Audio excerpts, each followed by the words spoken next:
ಸೊಕ್ಕೆ ಗ್ರಾಮಸ್ಥರಿಗೆ ಈ ವಿಷಯ ಏನಪ್ಪಾ ಅಂದ್ರೆ 24x7 ಅಂತ ನೀರ್ ಏನ್ ಹೇಳಿದ್ವಲ್ಲ ಅದ್ರ ಪ್ರಕಾರನ ಈಗ 4 ದಿನದಿಂದ ಎಲ್ಲಾ ಪ್ರಾಬ್ಲಮ್ಗಳನ್ನು ಸಾರ್ಟ್ ಔಟ್ ಮಾಡ್ಕೊಂಡು ಬರ್ತಾ ಇದೀವಿ. ನೋಡಿ ಈಗ ಇದು ಮೇಲು ದಿಬ್ಬದ ಕೇರಿ ಪೂರ್ತಿಯ ಈ ಕೇರಿ ನೀರ್ ತಿರುಗಿದೀವಿ ನಾವು. ಇದೊಂದು ಕೇರಿ ಎಲ್ಲ ತಿರುಗಿರೋದು ನೀರ್ ವೇಸ್ಟ್ ಆಗೋದು ಬೇಡ.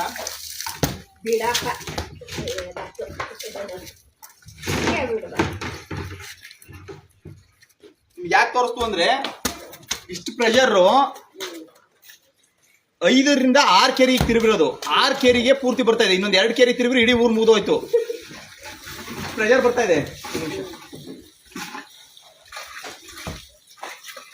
ಪ್ರೆಷರ್ ಬರ್ತಾ ಇದೆ. ಈಗ ಹೆಚ್ಚು ಕಡಿಮೆ ನಾನು ಕೇರಿ ಒಳಗೆ ಬರ್ತಾನ ಒಂದ 20 ಜನ ಇನ್ನು ನೀರು ಹಿಡ್ಕೊಂತ ಇದಾರೆ. ನಮಗೆ ನೀರು ಆಗಿರ್ಲಿಲ್ಲ ಅನ್ನೋ ಲೆಕ್ಕಕ್ಕೆ ಈ ರೀತಿ ಪೂರ್ತಿ ನೀರು ಬಂದ್ರೆ ಏನೋ ಎಲ್ಲರೂ ಆಫ್ ಮಾಡಿದ್ರೆ ನಿಮ್ಮ ಸಿಂಟೆಕ್ಸ್ಗೆ ನೀರು ಹತ್ತುತ್ತವೆ. ನಾವು ಹೇಳ್ದಂತೆ ನಡ್ಕೊಂಡಿದೀವಿ. ನಿಮ್ಮ ಮನೆಗಳಿಗೆ ಪ್ರೆಷರ್ ಆಗಿ ನೀರು ಬರುತ್ತೆ. ಆದ್ರೆ ಏನಪ್ಪಾ ಅಂದ್ರೆ ಇನ್ನೊಂದು ವಿಷಯ ಏನು ಅಂದ್ರೆ ಯಾರ್ದಾರು ನೀರಾದ್ಮೇಲೆ ನೀರು ಆಫ್ ಮಾಡಿ. ನೀರು ಈಗ ಯಾರ್ದ ಬೇರೆ ಬೇರೆ ವಿಷಯಗಳಿಗೆ ಕೆಲವರೆಲ್ಲ ಹೇಳ್ತಾ ಇದ್ರು ಅಲ್ಲೆಲ್ಲ ತೋಟಕ್ಕೋ ಹೊಲಕ್ಕೋ ನೀರು ಬಿಡ್ತಾರೆ ಅಂತ. ದಯವಿಟ್ಟು ಆ ಕೆಲಸ ಮಾಡಬೇಡಿ. ನೀವು ಯಾರು ಆ ಕೆಲಸ ಮಾಡ್ತಿರೋ ಆ ಕೇರಿಗೆ ಮಾಮೂಲಿ ಒಂದಿನ ಬಿಟ್ಟು ಒಂದಿನ ಒಂದೇ 1 ಗಂಟೆ ನೀರೇನಿತ್ತು ನೀವು ಕಾಯ್ಕೊಂಡು ಕೂತ್ಕೊಂಡಂಗೆ ಆಗ್ಬಹುದು.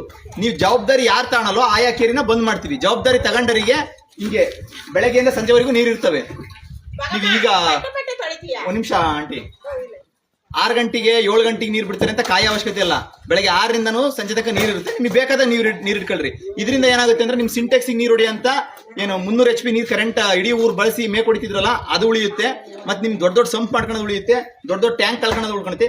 ಈ ಟ್ಯಾಂಕ್ ಅಲ್ಲ ನಿಮ್ದು, ಈ ಓವರ್ ಹೆಡ್ ಟ್ಯಾಂಕೇ ನಿಮ್ ಟ್ಯಾಂಕು. ಅದು ಶುಚಿಯಾಗಿಡಕ್ಕೆ ಪ್ರಯತ್ನ ಪಡ್ತೀರಾ, ಅಲ್ಲಿ ನೀರು ಪ್ರೆಷರ್ ಇರುತ್ತೆ, ನಿಮಗೆ ಇಲ್ಲಿ ನೀರು ಸಿಗುತ್ತೆ.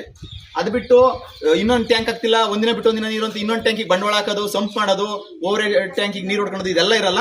ನೋಡಿ ಈ ನೀರು ಏನು ಹೊಡಿತಾ ಇದೆ ಈಗ 10 ಕೇರಿ ಹೆಚ್ಚು ಕಮ್ಮಿ ನೀರು ಬಿಟ್ಟಿರೋದು, ಓಪನ್ ಮಾಡಿರೋದು. ಈಗ 5 ಇತ್ತು ಆಗ್ಲೇ ಆನ್ ಮಾಡ್ಕೊಂಡ್ ಬಂದಿದ್ದು. 10 ಕೇರಿ ನೀರು ಆನ್ ಮಾಡಿದ್ರು ಕೂಡ ಇಷ್ಟು ಪ್ರೆಷರ್ ಬರ್ತಾ ಇದೆ. ಎಲ್ಲರೂ ಆಫ್ ಮಾಡಿದ್ರೆ ಈಗ ಒಂದು 20 ಜನ ಹಿಡಿತಾರೆ, ಅವರೆಲ್ಲ ಆಫ್ ಮಾಡಿದ್ರೆ ಇನ್ನೂ ಪ್ರೆಷರ್ ಬರುತ್ತೆ. ನೀವು ನೀರು ಹೆಂಗ್ ಬಳಸ್ತೀರಾ ಅನ್ನೋದ್ರ ಮೇಲೆ ನೀರು ಸಿಗುತ್ತೆ. ಈ ತರ ಸೇವೆಗಳು ವಿಷಯಗಳು ಸೇವೆ ಅನ್ನೋದಕ್ಕಿಂತ ಇದೆಲ್ಲ ನಿಮ್ಮ ಮೂಲಭೂತ. ಇದಕ್ಕೆಲ್ಲ ಕರೆಂಟ್ ಬಿಲ್ ಕಟ್ತಿರೋದು ನೀವೆಯಾ, ಇದಕ್ಕೆಲ್ಲ ಓನರ್ ನೀವೆಯಾ, ಈ ನೀರು ನಿಮ್ದೆಯಾ, ಇದಕ್ಕೆ ಬಳಸಿರೋಂಥ ಎಲ್ಲ ವಸ್ತುಗಳು ನಿಮ್ದೆಯಾ. ಹಾಗಾಗಿ ನಾವು ಹೇಳ್ದಂಗೆ ನಡ್ಕೊಂಡಿದೀವಿ. ನೀವು ಜವಾಬ್ದಾರಿ ತಾಣಲಿಲ್ಲ ಅಂದ್ರೆ ಇನ್ನು ಮುಂದೆ ನೀವು ನೀರು ಬಿಟ್ಟು ಬಿಟ್ರಿ ಇನ್ನೇನೋ ಮಾಡಿರಿ ಅಂತ ಯಾರು ಹೇಳಿರಂದ್ರೆ ಆ ಕೇರಿನ ಬಂದ್ ಮಾಡ್ತೀವಿ. ಓಕೆನಾ? ಆಗ್ಬೋದೇನಮ್ಮ? ಆಗ್ಬೋದಾ? ಅಲ್ಲ ಆಗ್ಬೋದಾ? ಇಲ್ವೋ? ವೇಸ್ಟ್ ಮಾಡಲ್ಲ. ಸರಿ, ಜನ ಪ್ರಜ್ಞಾವಂತರಾಗಿದ್ದಾರೆ, ಪ್ರಜ್ಞಾವಂತರಾಗ್ತಾರೆ ಅಂತ ಅಂದ್ರೆ ಜನ ಸರಿಲ್ಲ ಅಂತಿದ್ರೆ ನಮ್ಮೂರು ಜನ ಸರಿ ಇದೀರ ಅನ್ನೋದಕ್ಕೆ ಈಗ ನಿಮಗೆ ಬೇಕಾದಾಗ ನೀರು ನಿಮ್ಮ ಕೈಯಲ್ಲಿ ಸಿಗುತ್ತೆ. Okay, thank you. ನಮಸ್ತೆ. ಸೊಕ್ಕೆ ಗ್ರಾಮಸ್ಥರಿಗೆ ಒಂದು ವಿಷಯ. ನಮ್ಮಲ್ಲಿ ಈಗ ಬಯಲ್ಗಟ್ಟೆದೊಂದು ಮೋಟ್ರು 25 ಲೇನ್ ಅಂತ ಹತ್ತತ್ರ, ಮತ್ತೆ ಇಲ್ಲಿ ಅಂಬೇಡ್ಕರ್ ಸಮುದಾಯ ಭವನದ ಹತ್ರ 25 ಲೇನ್ ಹತ್ತತ್ರ ತುಂಬ ಆಳವಾದ ನೀರು ಎತ್ತುತ್ತಾ ಇದೀವಿ. ಗಡಸ್ ನೀರಿದೆ. ಆ್ಯಕ್ಚುಲಿ ಕೆರೆ ಹತ್ರನ 5 ಲೆಂತಲ್ಲಿ ನೀರು ಹೊಡೆಯುತ್ತೆ. ಕೆರೆ ಹತ್ರ ಪೈಪ್ ಲೈನ್ ಇದೆ. ಇದು ನೋಡಿ, ಈ ಪೈಪ್ ಲೈನ್ ಏನಾಗಿದೆ 3 ಇಂಚು ಪೈಪ್ ಲೈನು. ತುಂಬ ಸ್ಟ್ರೆಂತ್ ಇದೆ. 10 kg ಅಂತಾರಲ್ಲ, ಈ ಥರ ಸ್ಟ್ರೆಂತ್ ಇದೆ.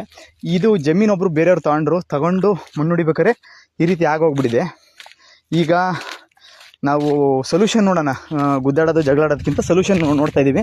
ನಿಮಗೆ ಹೇಳಿದ್ವು ಹಾರ್ಡ್ ವಾಟರ್ ಬೇಡ, ಸಾಫ್ಟ್ ವಾಟರ್ ಕೊಟ್ಟರೆ ಒಳ್ಳೇದಾಗುತ್ತೆ ಅಂತ. ಅಂದರೆ ಕೆಲವರು ಏನೋ ವಾಷಿಂಗ್ ಮಿಷಿನ್ಗಳು, ಕೂಲರ್ಗಳು ಎಲ್ಲ ಪ್ರಾಬ್ಲಮ್ ಆಗ್ತದೆ ಅಂತ 1000 ರೂಪಾಯಿ ದುಡ್ಡು ಕೊಟ್ಟು ನೀವು ತಂದಿರ್ತೀರಾ. ಹಾಗಾಗಿ ಈ ಪೈಪ್ ಏನಿದೆ ಇದನ್ನು ಕನೆಕ್ಟ್ ಮಾಡ್ಕೊಂಬಿಟ್ರೆ ಮೇಲೆ ಒಂದು 2-3 ತಕ್ಕ ಪ್ಯಾಚ್ ಇದೆ ಅಂತ ಹೇಳ್ತಾ ಇದ್ದಾರೆ ನಮ್ಮ ವಾಟರ್ ಮ್ಯಾನ್ ಅಲ್ಲಿದ್ದಾರೆ. ಅದನ್ನು ರೆಡಿ ಮಾಡ್ಕೊಂಡ್ರೆ ನಿಮಗೆ ಸಾಫ್ಟ್ ವಾಟರ್ ಬರುತ್ತೆ. ಅಂದರೆ ಗಡಸ್ ನೀರಲ್ಲ, ಉತ್ತಮವಾದ ನೀರು ಬರುತ್ತೆ. ಮತ್ತು 5 ಲೆಂತಲ್ಲಿ ನೀರು ತದ್ರಿಂದ ನಮಗೇನಾಗುತ್ತೆ ಅಂದರೆ ಮೋಟ್ರ್ ಎತ್ತಿ ಬಿಡೋದು ಉಳಿಯುತ್ತೆ. ಜೊತೆಲಿ 5 ಲೆಂತಲ್ಲಿ ಒಳ್ಳೆ ನೀರು ಸಿಗುತ್ತೆ. ಮೋಟ್ರಿಗೂ ವ್ಯತ್ಯಯ ಆಗಲ್ಲ. ಕರೆಂಟು ಉಳಿತಾಯ ಆಗುತ್ತೆ. ಡಬಲ್ ಕೇಬಲ್ ಬೇಕು, 10 HP ಬೇಕು, ಅವೆಲ್ಲವೂ ಉಳಿಯುತ್ತೆ ಈ ಮೋಟ್ರನ್ನ ನಾವು ರನ್ ಮಾಡ್ಕೊಂಡ್ರೆ. ಹಾಗಾಗಿ ಈ ಒಂದು ಕೆಲಸ ಮಾಡೋದಕ್ಕೆ JCB ಇದು 1-2 ಅವರ್ ಕೆಲಸ ಆಗ್ಬೋದು. ಮತ್ತು ಪೈಪ್ಲೈನು ಇದು ಮಾಡ್ಕೊಂಬಿಡೋಣ ಅಂತ ಆದರೂ ಅದನ್ನು ಹೇಳಿದ್ರೆ ಅದನ್ನು ಮಾಡ್ತಾರವರು. ವಿಷಯ ನಿಮ್ಮ ಗಮನಕ್ಕಿಲ್ಲ, ಯಾಕೆಂದರೆ ಇದು ನಿಮ್ಮದೇ. ಇದು ಹಂಗೆ ಎಲ್ಲೆಲ್ಲಿ ದುಡ್ಡು ಆಗುತ್ತೋ ಅಲ್ಲಿ ದುಡ್ಡು ಉಳಿಸಿದ್ರೆ ತುಂಬ ಅಭೂತಪೂರ್ವವಾಗಿ ನಮ್ಮ ಏನು ನಿಮ್ಮದೇ ಆದ ಟ್ಯಾಕ್ಸ್ ಮನಿ ಕ್ಲೀನಾಗಿ ಖರ್ಚಾಗುತ್ತೆ. ಇದು ನಿಮ್ಮ ಮಾಹಿತಿಗಿರಲಿ. ಇದು ಯಾರದೇ ಜಮೀನಲ್ಲಿ ಒಂದು ಸೆಟ್ ಇದೆ ಅಂದರೆ ಸ್ವಲ್ಪ ನೋಡಿ ಮಾಡೋದು ಉತ್ತಮ.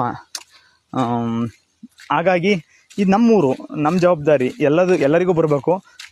ಇವೆಲ್ಲಾರ ಒಂದು 2-3 ನೀರು ಹಾಕ್ತಾಯಿದ್ರು, ಅದನ್ನೆಲ್ಲ ಮಾಡ್ತಾಯಿದ್ರು. ಅದನ್ನ ಕಡೆ ಅಂತ ಬಳಸೋ ಅಂಥದ್ದು ಅದನ್ನೆಲ್ಲ ಹೇಳಿದ್ದೀವಿ. ಜವಾಬ್ದಾರಿ ತಾಂತೀವಿ. ಆಯಿತು, ನಮ್ಮ ತಪ್ಪನ್ನು ತಪ್ಕೊಂಡಿದ್ದಾರೆ. ಸಾಫ್ಟ್ ನೀರು ಕೆಲವರೆಲ್ಲ ಕೇಳಿದ್ರಿ, ಅದಕ್ಕೋಸ್ಕರನ ಇದನ್ನ ರೆಡಿ ಮಾಡೋದಕ್ಕೆ ವ್ಯವಸ್ಥೆ ಮಾಡ್ತಾ ಇದ್ದೀವಿ. ಇನ್ನು ನೋಡೋಣ, ಅದೆಲ್ಲ ಕೆಲಸ ಆಗುತ್ತೆ. ಆದಮೇಲೆ ಒಳ್ಳೆ ನಿಮಗೆ ಕುಡಿಯೋಕ್ಕೆ ಒಳ್ಳೆ ನೀರು ಮೇಯ್ನ್ ಅದೇ ಬೇಕಾಗಿರೋದು. ಅದನ್ನು ನಾವು ವ್ಯವಸ್ಥೆ ಮಾಡೋದಕ್ಕೆ ಎಷ್ಟೆಷ್ಟು ಪ್ರಯತ್ನ ಆಗುತ್ತೋ ಅಷ್ಟು ಆಗುತ್ತೆ. ಧನ್ಯವಾದಗಳು.